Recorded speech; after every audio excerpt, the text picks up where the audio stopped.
So the title for today is Freedom for You to be You and Me to be Me. But how is that freedom found? We realize that we're often detained and restrained, kind of like a prisoner in a cell without the bars, but there are bars that are unseen, and we often look outside for somebody to come and turn the key and open the door. But I don't think that's where freedom is to be found. I want to share a little story that was recounted by Pima Children, and I heard it and I really liked it. I think it's appropriate for today. She tells the story of a man in Calcutta who had gained quite a reputation. He was a master of his art. His art was pickpocketing. He could get just about anything he wanted because he knew how to do it. One day he was standing by a jeweler's and he saw a man buy a very large diamond. And he thought, I want that diamond. I'm going to pick that man's pocket and get the diamond. And so he set about to do that, followed the man. The man went to a train station, and he went as well. Man bought a ticket. He found out where the train was going. He bought a ticket as well. And he even figured out how to get in the same compartment as the gentleman with the diamond. Well, throughout the somewhat lengthy ride, he tried every trick in his book about how to get in that man's pocket, finding out which pocket it was in, and getting that diamond. And at the end of the trip, he came away without. He did not succeed in picking the man's pocket. So he confessed to the man at the end of his journey, I really am here because I wanted to pick your pocket of the diamond that I saw you buy, but I didn't succeed. The man said, I know. I noticed you looking in that jeweler's window, and I knew of your reputation. So you know what I did? I put that diamond where you'd never think to look for it. And with that, he reached over and reached into the thief's pocket and pulled out the diamond. It was inside that. And of course, the spiritual truth that goes along with that is that we look for somebody outside to turn the key, somebody to let us be free when the secret, the key, is within us. So today I'd like to take a look at a spiritual truth. This is what I believe. And I hope you share some of that with you. Maybe a little different for you. But for me, this truth is there. We are freed from restraint and limitation when we tap the resources inside ourselves. We are free from restraint and limitation when we tap the resources found inside ourselves. And now I want to go on to 3 ways of looking at this. I want to go on, first of all, to loving myself the way I am, because often it starts with yourself. Loving and appreciating the authentic somebody else may start with you appreciating the authentic self that you are. There's a song that we sometimes sing. Oh, here I go again. I'm gonna start you. I love myself the way I am. There's nothing I need to change. I'll always be the perfect me. There's nothing to rearrange. I'm beautiful and capable of being the best me I can. And I love myself just the way I am. Remember that one? Yeah. I see Betty mouthing the words on that. Well, it's a wonderful truth, but getting it here to me is the challenge. The truth is that we're all unique. Every one of us on the planet is unique. There's nobody quite like us.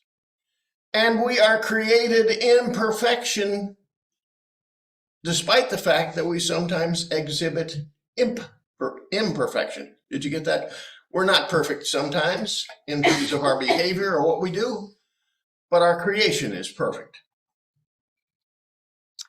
There is an authentic me within all of us, which we don't sometimes exhibit.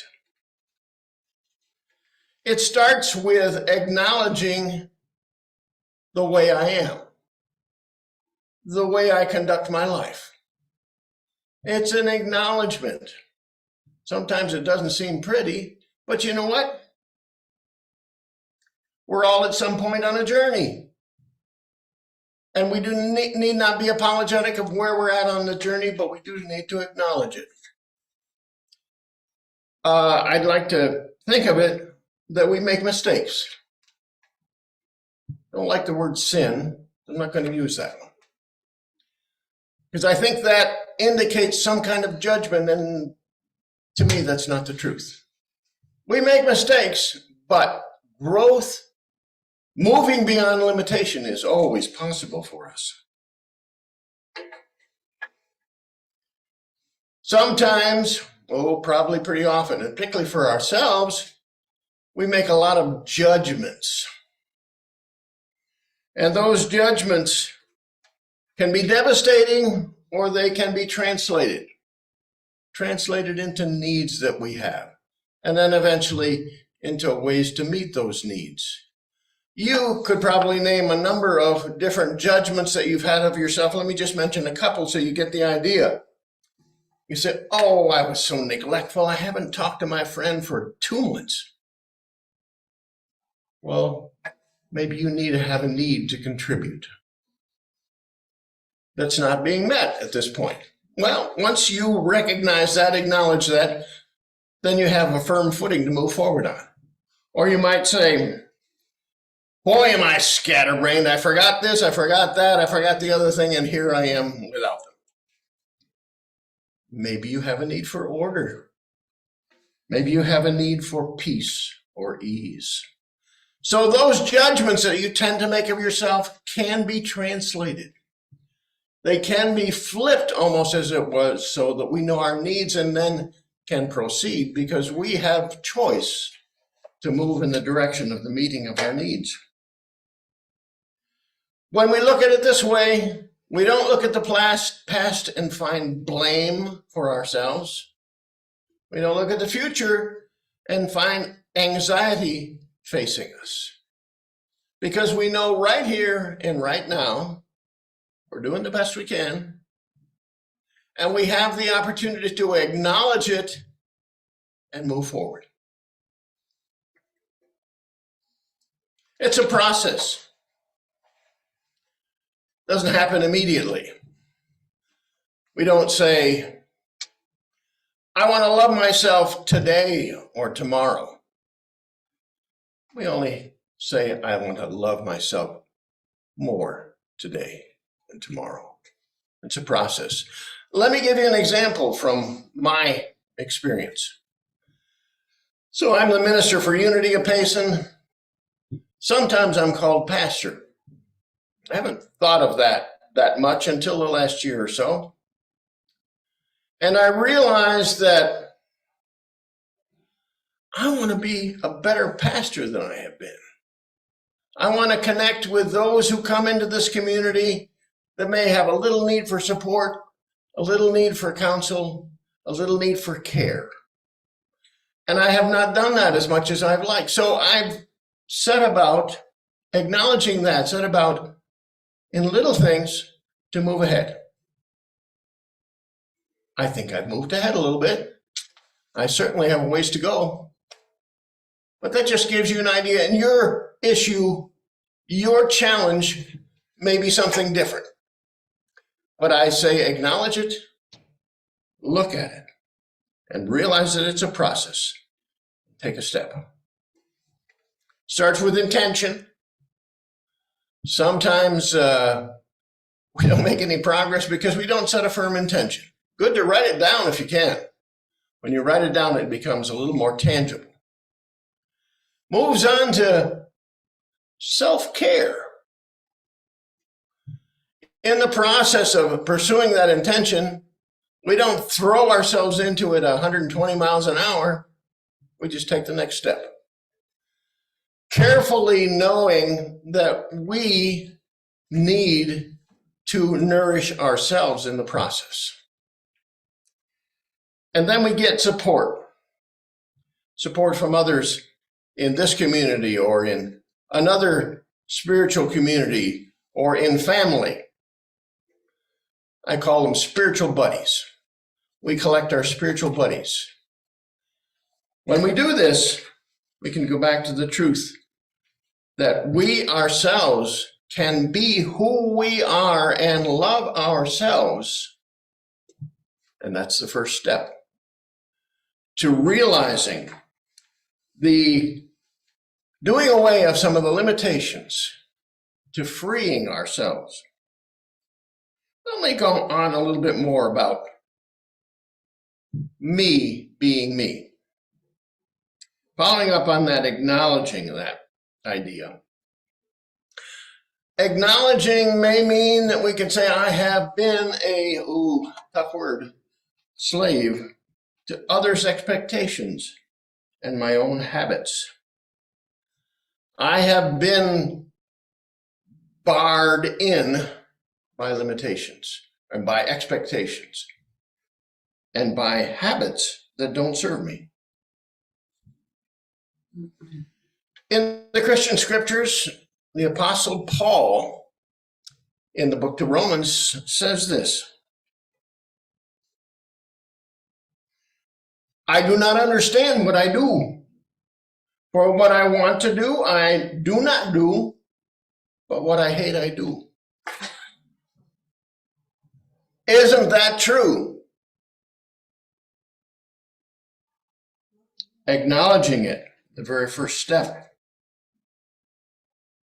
That lack of acknowledgement keeps us from moving on. So to be able to say, I've been doing what I don't want to do, and I end up doing what I don't like. Yes, acknowledge it. Acknowledgement. And then there's others' expectations of us. I don't know if you grew up with parents that had expectations for you. I suspect most of us did. And it was very true for me. I grew up, as most of you know, in the family of a Baptist minister. And my parents had expectations. And I complied with those. I wanted to please my parents. I complied to the letter until I left home. But when I did that, that expectation that they had may be something that they couldn't quite fulfill in their own life. They wanted me to go to Bible school, to learn theology, and to be the minister that my father probably wished he could have been. And that was the expectation. It was such a strong expectation, and I so wanted to please them and comply with their expectations that even though I was a high school football player and did pretty well, even though I had a coach that went to Columbia University and was a football player there, even though he had lots of contacts, the 3 scholarships to Ivy League schools, Dartmouth, Amherst, and Columbia, I turned down and went to Bible school. I complied with the expectations of somebody else. That's not an authentic me. Now, all things work together for good, so I'm not going to go back and decry that. But it kind of indicates how it can go for us. We can take those expectations and we can take them to ourselves and live somebody's idea of what our life should be. True maturity gets beyond that. Not in a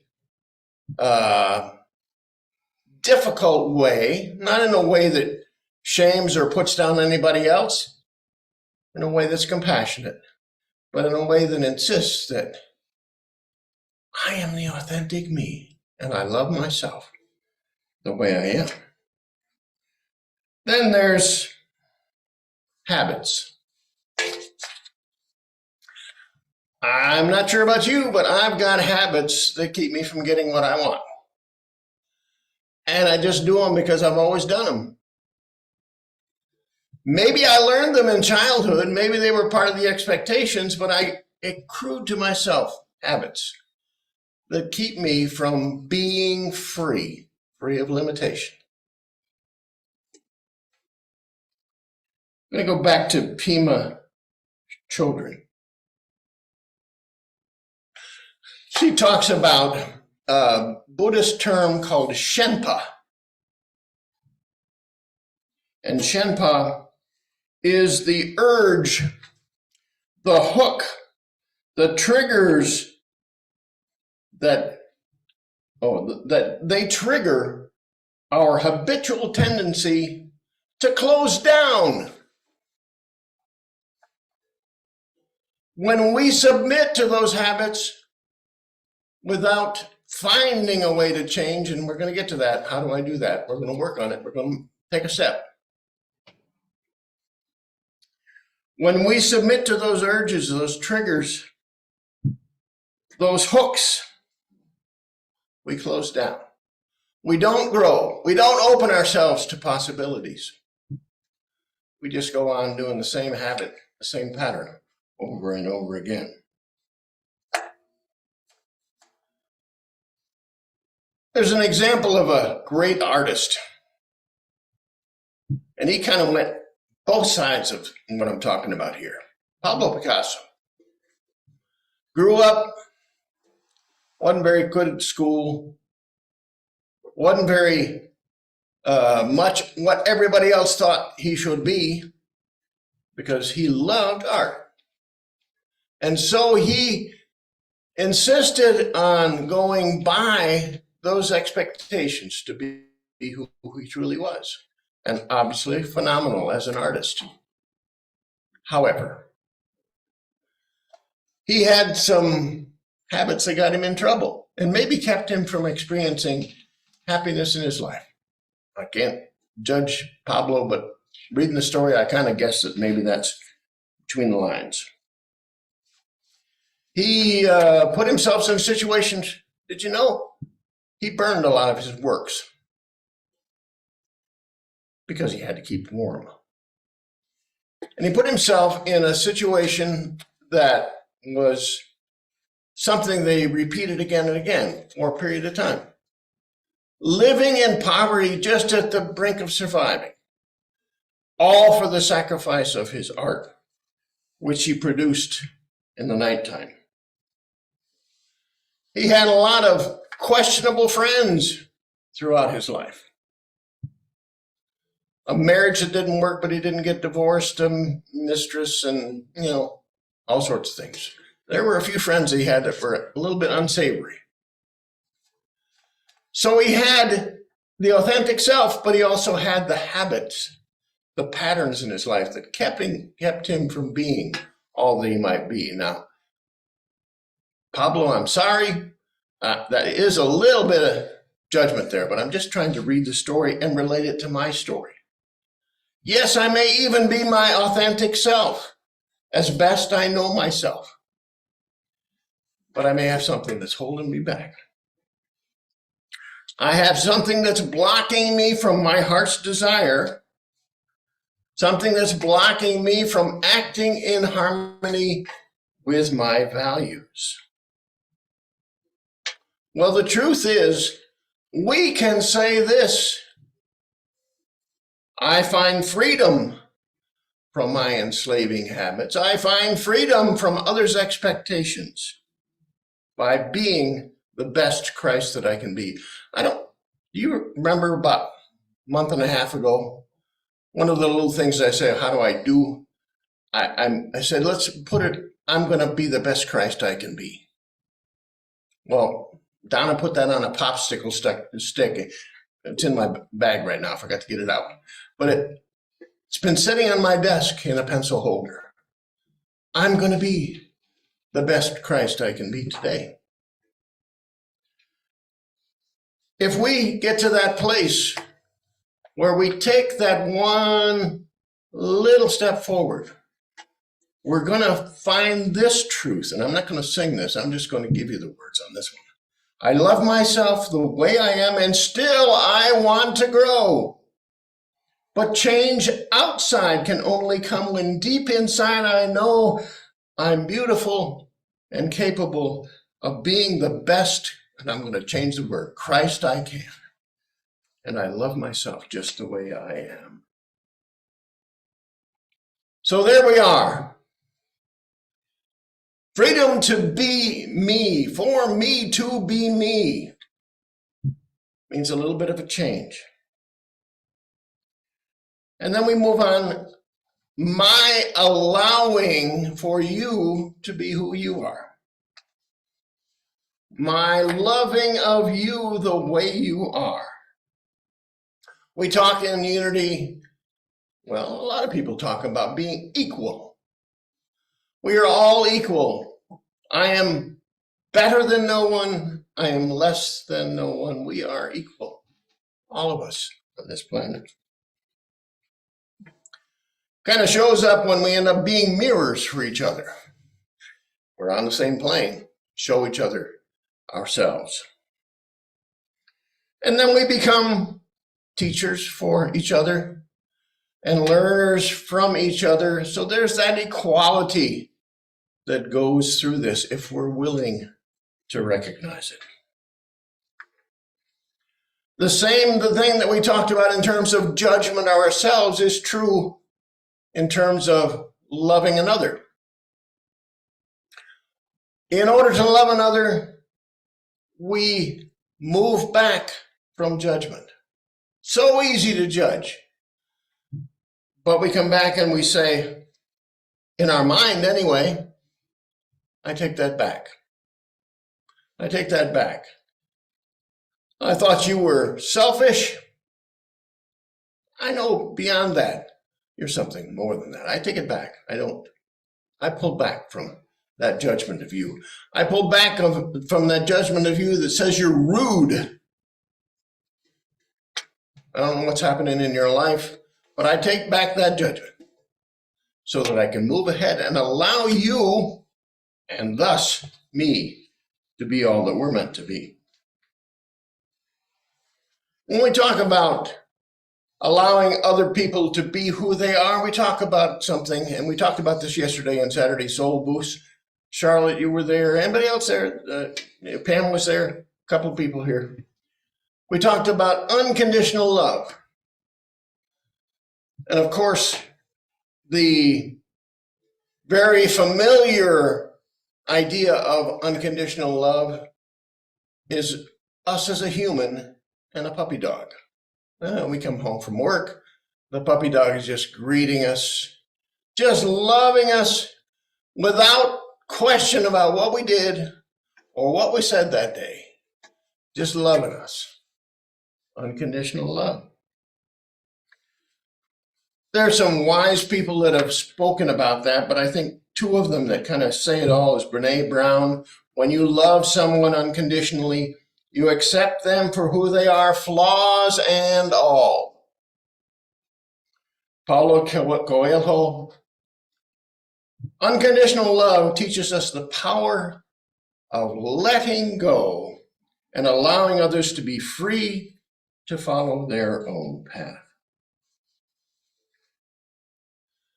We use that so much, unconditional love, that it loses some meaning. So yesterday we talked about, instead of unconditional love, a phrase coined by the psychologist Carl Rogers, unconditional positive regard. We can probably all pretty much get on board with that. It's a little easier to access. That unconditional positive regard means expressing empathy, support, and acceptance to someone else, to another, regardless of what they say or do. Ooh, it's a tall order. It's difficult. In the soul boost we talked about, difficult for somebody that's deeply wounded. Somebody who's hurting very badly. Somebody who has needs sticking out all over. That's difficult for unconditional positive regard. In-laws was one that came up. In-laws, sometimes, well, family all over the place. Difficult for unconditional positive regard. And then, how about somebody that hurt you? They hurt you. You haven't quite gotten over it. You're holding a resentment. You can't suspend your judgment. Unconditional positive regard is a challenge there. Remember the master teacher, Jesus, who had compassion. How many times I don't know how many times it is, but there's a lot of times when we talked about his compassion. And I'd see nothing to indicate that it wasn't for everybody. Whatever they'd done, whatever they'd said, whatever political position they took, unconditional positive regard. You may not know a lot of scripture references, but I'm almost sure you know this one. John 3:16. You've seen it at sporting events, gatherings, big gatherings, or one thing, somebody with a sign, John 3:16. Well, I think it's a little bit misapplied, and I'd like to share that because it's part of this unconditional positive regard. Remember how it says, "For God so loved the world that he gave his only begotten Son." We can easily go on into the traditional understanding of that. But Charles Fillmore, one of our co-founders in Unity, gives us a little bit of a different picture. When he talks about the world, he talks about the belief in the reality of things external. Familiar? We're talking about where it really happens is inside. The world is overcome by our denying that it has power over us and affirming freedom in Christ. He goes on to say about the only begotten Son, which simply means that God has provided a way by which all men may come consciously into his presence in their own souls. That way is through the only begotten Son of God, the Christ consciousness, and I say within us, which Jesus demonstrated. Remember our key spiritual truth, we're freed from restraint and limitation when we tap the resources within ourselves.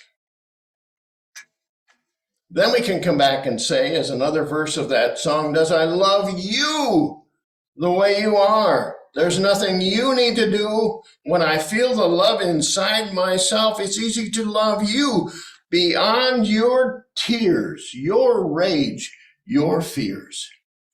I see your shining star, and I love you just the way you are.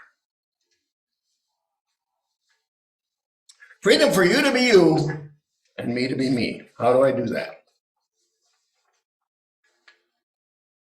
I don't want to make it too difficult, but one, acknowledge where you're at. And we talked about that. Acknowledge your pain if you must, the stress in your life if you must. the habits and the patterns you've taken that kind of don't serve you and keep you from getting where you want to go. Acknowledge it. So that's number one. And this should be evident, self-evident. Do something different. Course in Miracles said, I am determined to see things differently. I don't think they'd mind if we said, I'm determined to do things differently.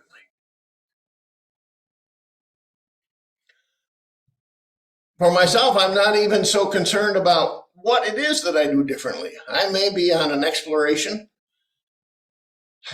may not work, and I may have to try something else, but I'm going to do something differently. So one very simple thing to take home for you. Go home and get a sheet of paper. Post it on your refrigerator or someplace where you can do it. And on one side and another, we'll draw a line down the middle. And on one side, put should. And another side, put yes, but. And as you go through this next week, when you catch yourself and you become aware of it, make a hash mark. I said should about myself and what I should do or what somebody else should do. Make a hash mark. I have a journal that I write in every morning. And the sole purpose for that journal is for me to come back and review it and say, well, this is what I did. This is the pattern that I engaged in over and over again. Time to do something differently. Become aware of that. When you say should, become aware of that. And then yes, but. Donna gives me help on this one. Because I tend to say it a lot. Yes, but. How's that for a limiting phrase? So here you go. How do I do that? Acknowledge what's there. Acknowledge where you're at. It's all okay. Do something different. Something different. Even better if you can go within in meditation and get a sense of what is the next right thing for me to do. But day to day, keep track. Bring into your awareness of when you say should. It should be different. It's a judgment that you didn't do something right or somebody else isn't doing something right. And yes, but when you're declaring, there are limitations here. Got that? Go home, make that piece of paper. If you're home already, you can start at any moment. And you'll bring into your awareness. And that awareness is one small step to being at the place where we have talked about. Being freed from restraint and limitation by tapping the resources inside ourselves. And so it is. It is.